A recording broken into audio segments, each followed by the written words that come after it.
ED Tamil நேயர்களுக்கு வணக்கம். இன்னைக்கு நம்ம பார்க்க போகிற கேள்வி பதில் எதை பற்றி அப்படின்னு பார்த்தீங்கன்னா, என்ஆர்ஐ இன்வெஸ்ட்மெண்ட் வந்து ரியல் எஸ்டேட்டில் பண்ணுவது தொடர்பாக. பெரும்பாலும் இந்த கேள்விகள் எதனால் வந்ததுன்னா, நிறைய பேர் வந்து இங்கேருந்து ஃபாரினில் போய் சம்பாதிச்சுட்டு அந்த பணத்தை வந்து இந்தியாவில் இன்வெஸ்ட் பண்ணிட்டு நிறைய பேர் இருக்காங்க. பெரும்பாலும் இந்தியன்ஸோட இன்வெஸ்ட்மெண்ட்டு ரியல் எஸ்டேட்டில் தான் ஜாஸ்தியாக இருக்குது அப்படின்னு சொல்லி டேட்டா சொல்லுது. ஸோ இதன் அடிப்படையில் நேயர்களோட கேள்விகளுக்கு இன்றைக்கி நம்ம பதில் பார்ப்போம். முதல் கேள்வி என்னன்னு பார்த்தீங்கன்னா, 2026 என்ஆர்ஐ இந்தியாவில் தமிழ்நாடு ரியல் எஸ்டேட்டில் இன்வெஸ்ட் செய்யலாமா அல்லது இன்னும் காலதாமதம் பண்ணலாமா அப்படின்னு சொல்லி கேட்டிருக்காங்க. இன்வெஸ்ட்மெண்ட்டு ரியல் எஸ்டேட்டில் நீங்கள் பண்ணும் பொழுது உங்களுக்கு லொக்கேஷனும் பர்பஸும் ரொம்ப ரொம்ப முக்கியம். நீங்கள் எந்த லொக்கேஷனில் வாங்குறீங்க அப்படிங்கிறத பாருங்கள். நீங்கள் வாங்க போகிற பர்பஸ் என்னங்கிறது பாருங்கள். அதை வாங்கி அந்த இடத்துல ஒரு பில்டிங் ஒன்று கட்டி நம்ம வாடகைக்கு விட போகிறோமா, இல்லை அதை வந்து ஷெட்டாக வாடகைக்கு விட போகிறோமா, இல்லை தரையாக மட்டும் வச்சுருந்துட்டு நம்ம ஒரு 3 years 5 years down the line அதை கைமாற்றி விட போகிறோமா, இல்லை நம்மளே வீடு கட்ட போகிறோமா அப்படின்னு நம்மளோட தேவைகள் ஒன்று இருக்குது. அதுக்கு தகுந்த மாதிரி நம்மளோட இன்வெஸ்ட்மெண்ட் பார்க்கணும். நம்பர் 1. நம்பர் 2, லொக்கேஷன் ரொம்ப ரொம்ப முக்கியம். ரியல் எஸ்டேட்டை பொறுத்தளவு எல்லாரும் ஏமாறக்கூடிய ஒரு விஷயம் என்ன அப்படின்னா, நான் வேணும்னு ஒரு இடத்த வாங்க போகும் பொழுது எனக்கு அந்த ப்ரைஸு சரியாக தெரியும். பட்டு விற்கிறவங்களுக்கு வந்து அவங்க நினைக்கிற ப்ரைஸு தான் அது வேற ஒரு ப்ரைஸாக இருக்கும். நான் ஒரு சென்ட் வந்து 20 லட்சம்னு வாங்கலான்னு நான் இருப்பேன். பட் விற்கிறவர் 25 லட்சம்னு சொல்லுவார். இந்த 5 லட்சம் கேப்பு தான் எனக்கும் விற்கிறவருக்குமான இருக்கிற கேப்பு. ஏன்னா அவர் அதுதான் கட்டுப்படியாகும்னு நினைப்பார். நான் இது போதும்னு சொல்லி நினைப்பேன். ஸோ இதுக்கு வந்து எந்த மெஷர்மெண்ட்டும் கிடையாது. கைட்லைன் வேல்யூ வந்து பேருக்கு ஏற்ற மாதிரி அது ஒரு கைடு தானே ஒழிய, மிச்சபடி ரியல் எஸ்டேட்டை பொறுத்தளவு ஒவ்வொருத்தவங்க அவங்கவுங்க சென்டிமெண்ட் மூடுக்கு தகுந்த மாதிரி சொல்லக்கூடிய ரேட் இருக்குது. அதனால நீங்கள் இன்வெஸ்ட் பண்ண போகிற டைம் ஹாரிசானை தெளிவாக முடிவு பண்ணிவிட்டு அதுக்கப்புறமா இன்வெஸ்ட் பண்ணுங்கள். அடுத்த கேள்வி வந்து என்னென்ன லீகல் டாக்குமெண்ட்டு என்ஆர்ஐ செக் பண்ணணும் அப்படின்னு சொல்லி கேட்டிருக்காங்க. டைட்டில் டீடு முதல்ல கரெக்டாக இருக்கா அப்படிங்கிறத பாருங்கள். ஈசி பாருங்கள். ஈசி ஒரு 50 வருஷம் 60 வருஷத்துக்கு தாராளமாக போட்டு பாருங்கள். அடுத்தது நம்ம முக்கியமாக பார்க்க வேண்டியது அந்த இடத்துக்கு பட்டா அப்ரூவல்ஸு அதெல்லாம் வந்து முனிசிபாலிட்டி கிளியரன்ஸு இதெல்லாம் இருக்கா அப்படிங்கிறது பார்க்கணும். சமீபத்தில் சென்னையில் ஒரு பெரு நிறுவனத்தினால வந்த பிரச்சனை நம்ம என்னன்றது பார்த்தோம். கோயில் நிலத்தில் அவங்க ஒரு பெரிய பில்டிங் ஒன்று கட்டி வச்சுருந்துருக்காங்க. பில்டிங் கட்டினவங்க கோயில் நிலத்தை வந்து கவர்மெண்ட் எடுத்துச்சு. இப்போ வீடு கொடுத்தவங்களுக்கான நிலை வந்து 0 ஆயிடுச்சு. அவங்க வந்து கடன் வாங்கினது இருக்குது, பட் இடம் அவங்க பேரில் இல்லை அப்படின்னு ஆயிடுச்சு. அவங்க தான் இஎம்ஐ கட்டுற மாதிரி வந்துருச்சு. அந்த பிரச்சனை இன்னும் நடந்துகிட்ருக்கு. ஸோ இந்த மாதிரி உள்ள விஷயங்களும் நடக்குது. அதனால் அதில் ஜாக்கிரதையாக இருக்கணும். 4வது முக்கியமான விஷயம், கம்ப்ளீட்டட் ப்ராஜெக்ட்ஸாக நம்ம போகிறது ரொம்ப நல்லது. ஏன்னா ஒரு பில்டர் இருக்கார் அப்படின்னா நம்மள்கிட்ட ஒரு அட்வான்ஸ் வாங்கிட்டு அவர் வேறு இடங்களில் முதலீடு பண்ணிட்டாருன்னா நமக்கு இஎம்ஐ ஆரம்பிச்சிடும்.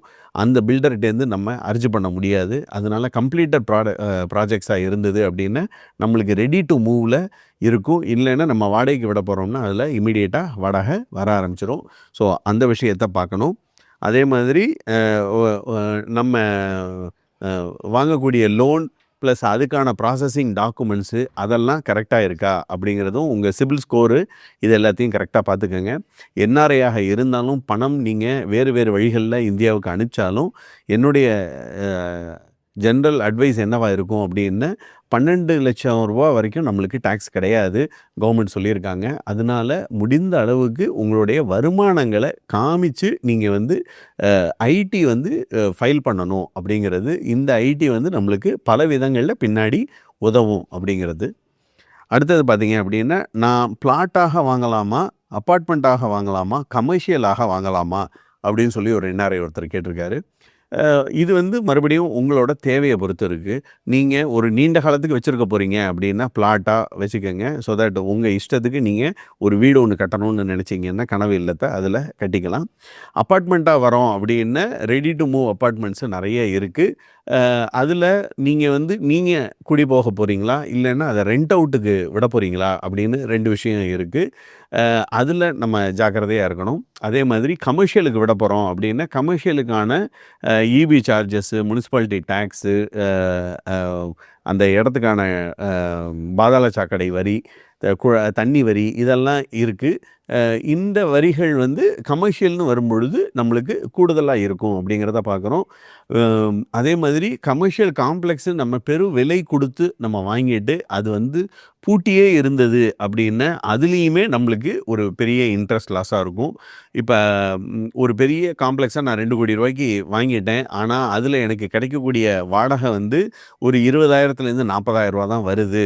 இன்னும் 2 கடை வந்து பூட்டியே இருக்குது அப்படின்னா வேல்யூ நம்மளுக்கு சொல்லி விற்கப்பட்டது ஒன்றா இருக்கும். பட் அதில் போய் நம்மளுக்கு வாடகை வந்து முழுசாக வந்தால் தான் ஒன்று. இன்னொன்று நம்மளுக்கு வந்து ஜென்ரலாக ஒரு ரூல் என்ன சொல்லுவாங்க அப்படின்னா 12 மாத வாடகையில் 10 மாதம் தான் நம்மளுக்கு, பாக்கி 2 மாதம் மெயின்டெனன்ஸுக்கு அப்படின்னு சொல்லுவாங்க. ஏன்னா அதில் ஏற்படக்கூடிய பெயிண்டிங், எலக்ட்ரிக்கல், ப்ளம்பிங் இந்த மாதிரி வேலைகளுக்கு நம்ம கையிலேருந்து செலவழிக்கிற மாதிரி இருக்கும். ஸோ அந்த 10 மாத வாடகை நம்மளுக்கு 12 மாத வாடகையுமே நம்மளுக்கு முழுசாக வருது அப்படிங்கிறத நம்ம கணக்கில் கொள்ளக்கூடாது. முனிசிபாலிட்டி டேக்ஸ் வேறு அதில் இருக்குது, சமீபத்தில் ஏரி வேறு இருக்குது. அதனால் இதெல்லாம் கருத்தில் கொண்டு தான் நம்ம கமர்ஷியல் ப்ராப்பர்ட்டி நம்ம வாங்கணும். இந்தியாவில் இல்லாமல் இதை மேனேஜ் பண்ணுறது எப்படி அப்படின்னு சொல்லி கேட்டிருக்காங்க. இதை வந்து ட்ரஸ்டட் ஃபேமிலி மெம்பர்ஸு உங்களுக்கு யாரும் இருந்தாங்க அப்படின்னு நம்ம அதை பண்ணலாம். இல்லைன்னா பவர் ஆஃப் அட்டானி நம்ம ஒரு தெரிந்த நபருக்கு அதை கொடுத்துட்டு நம்ம பண்ணலாம். இல்லைன்னா வெப்சைட்ஸ் நிறைய இருக்குது. அதன் மூலமாக நம்மளோட பிளாட்டு இல்லை ப்ராப்பர்ட்டி இருக்குது அப்படிங்கிறத அட்வர்டைஸ் பண்ணிவிட்டு பேமெண்ட்டு சைட்டும் இருக்குது, ஃப்ரீ சைட்ஸும் இருக்குது. அதன் மூலமாக நம்ம அட்வர்டைஸ் பண்ணிவிட்டு இங்கே இடம் இருக்குது அப்படிங்கிறத ப்ரொமோட் பண்ணிவிட்டு நம்ம அதுக்கான ரெண்ட்டை நம்ம கலெக்ட் பண்ணிக்கலாம். பட் வரக்கூடிய பார்ட்டியோட ஜென்யூனிட்டியை செக் பண்ண வேண்டியது முழுக்க நம்மளோட பொறுப்பு தான். நாளைக்கு சட்டவிரோதமான சம்பவங்கள் எதுவும் நடக்காமல் இருக்கணும், இல்லை வேறு எதுவும் தீய செயல்கள் அந்த பில்டிங்கில், நம்மளோட பில்டிங்கில் நடக்காமல் இருக்கணும். அந்த மாதிரி ஏதாவது ஒரு சின்ன சம்பவம் நடந்துருச்சு அப்படின்னா நமக்கு தான் அது பின்னால் ஒரு கெட்ட பேராக இருக்கும். அதனால் நம்ம ரெண்ட் விடக்கூடிய கஸ்டமர்ஸை சர்வ ஜாக்கிரதையாக நம்ம செலக்ட் பண்ணணும். அதே மாதிரி அவங்க ஒரு ஷார்ட் டேர்ம்லேயே எக்ஸிட் ஆகிற மாதிரி இருக்காங்க அப்படின்னு சொல்லி இருந்தாலும் அதுவுமே நம்மளுக்கு அது பாதகமாக இருக்கும். ஏன்னா அவங்கள்ட்ட வாங்கக்கூடிய அட்வான்ஸை திரும்பவும் நம்ம அவங்களுக்கு தரணுங்கும்போது அந்த சேர்னிங் இருந்துகிட்டே இருந்தது அப்படின்னு அது வந்து உகந்ததாக இருக்காது. ஏன்னா நம்மளுக்கு அதுலேருந்து இன்ட்ரெஸ்ட் இன்கம் கரெக்டாக கிடைக்காது. அடுத்தது டேக்ஸ் பெனிஃபிட்ஸு இதில் எனக்கு என்ன கிடைக்கும், ஹிடன் சார்ஜஸ் இதில் என்ன இருக்குது அப்படின்னு சொல்லி கேட்டிருக்காங்க. ரெண்டலில் வரக்கூடிய இன்கம் வந்து அதர் இன்கம் சோர்ஸஸில் வந்துடும். அது வந்து 100% நம்மளுக்கு டேக்ஸபிள் தான். இடத்த நான் விற்கும்போது கேபிட்டல் கெயின் டேக்ஸு 12.5% நான் கண்டிப்பாக கட்டியே ஆகணும். இல்லைன்னா அதை வேறு ஒரு இடத்துல நான் அந்த குறுகின காலத்துக்குள்ளே திரும்பவும் முதலீடு பண்ணணும். அந்த இது இருக்குது. ப்ளஸ் முனிசிபாலிட்டி டேக்ஸு, இந்த மெயின்டெனன்ஸு, நம்ம அப்பார்ட்மெண்ட்டில் இருக்கோம்னா அதுக்கு ஏற்படக்கூடிய மெயின்டெனன்ஸு இதெல்லாம் அதுக்கு வந்து காஸ்ட்டாக இருக்கும். ஒருவேளை நம்ம ப்ரோக்கரேஜ் மூலமாக நம்ம அதை லெட் அவுட் பண்ணுறோம் அப்படின்னா ப்ரோக்கரேஜ் சார்ஜஸ்ஸு இதெல்லாம் தான் இதில் சார்ஜஸாக பார்க்கப்படுது. முக்கியமாக அதில் நம்ம பார்க்க வேண்டியது வந்து வேக்கன்சி லாஸ். அதாவது வேக்கன்சி லாஸ்னால் நான் முன்னாடி சொன்ன மாதிரி பில்டிங் மெயின் ரோட்டில் இருக்குது, நம்ம ஒரு வேலை சொல்லிக்கிட்டு இருப்போம், பக்கத்தில் வேறு ரெண்ட் போய்கிட்டு இருக்கும், சம்மந்தமே இல்லாமல் இருக்கும். இது வர்ற வரைக்கும் நான் சும்மா பூட்டி வச்சுருக்கேன் அப்படின்னு சொல்லி நிறைய பேர் பூட்டி வச்சுருக்காங்க. அதன் மூலமாக அந்த வேக்கன்சி மூலமாக அவங்களுக்கான அந்த இன்வெஸ்ட்மெண்ட்டுக்கு எந்த வித ரிட்டர்னுமே இல்லாமல் டெட் அசெட்டாக இருக்கிறத நம்ம பல சமயங்களில் பார்த்துருக்கோம். தமிழ்நாட்டில் எந்த சிட்டியில் க்ரோத் பொட்டன்ஷியல் அதிகமாக உள்ளது அப்படின்னு சொல்லி கேட்டிருக்காங்க. சந்தேகமே இல்லாமல் மெட்ரோ சிட்டியான சென்னையில் தான் க்ரோத் பொட்டன்ஷியல் அதிகமாக இருக்குது. அது வந்து முக்கியமாக வளரக்கூடிய ஏரியாக்களில் அது அதிகமாகவே இருக்குது. அதுக்கு மதுரைக்கு அடுத்தபடி பார்த்திங்க அப்படின்னு தொழில் நகரம் அப்படின்னு பார்த்தோம்னா கோயம்புத்தூர், திருப்பூர் இந்த ஏரியாஸ் வந்து கொஞ்சம் நிறையா இருக்குது. அடுத்து சி டைப் சிட்டிஸு அதிகமாக வளர்ந்துட்டு வர்றது வந்து மதுரை அண்ட் திருச்சி. இந்த மாதிரி சிட்டிஸில் உங்களுக்கு இன்வெஸ்ட்மெண்ட் ஆப்பர்ச்சுனிட்டிஸு நிறைய இருக்குது. ஸோ நேர்களே, இப்போ நம்ம பார்த்தது ஒரு என்ஆர்ஐயோட வியூவிலேருந்து ரியல் எஸ்டேட் ஆப்பர்ச்சுனிட்டிஸ் எது எதிலெல்லாம் பண்ணலாம் அப்படின்றது பார்த்துருக்கோம். நிறைய பேர் இங்கே இருந்து ஃபாரின்லலாம் போய் ரியல் எஸ்டேட்டில் இன்வெஸ்ட் பண்ணுறாங்க. அந்த மாதிரி பண்ணும்போது என்ன பிரச்சனை வருது அப்படின்னு சொல்லி பார்த்தீங்கன்னா, இப்போ சமீபத்தில் நடந்த துபாயில் நடந்த வார்னால நிறைய பேர் காலி பண்ணிட்டு இங்கே வந்துட்டாங்க. அந்த மாதிரி அன்சர்டனிட்டி ரிஸ்க் நம்மளுக்கு இருக்கும். நாளைக்கு அந்த கவர்மெண்ட்டு என்ன ரூல்ஸ் அண்ட் ரெகுலேஷன்ஸ் சொல்கிறாங்களோ அதுக்கு தான் நம்ம கட்டுப்படணும். நம்மளுக்கு டைரக்ட் கான்டாக்ட் இருக்காது.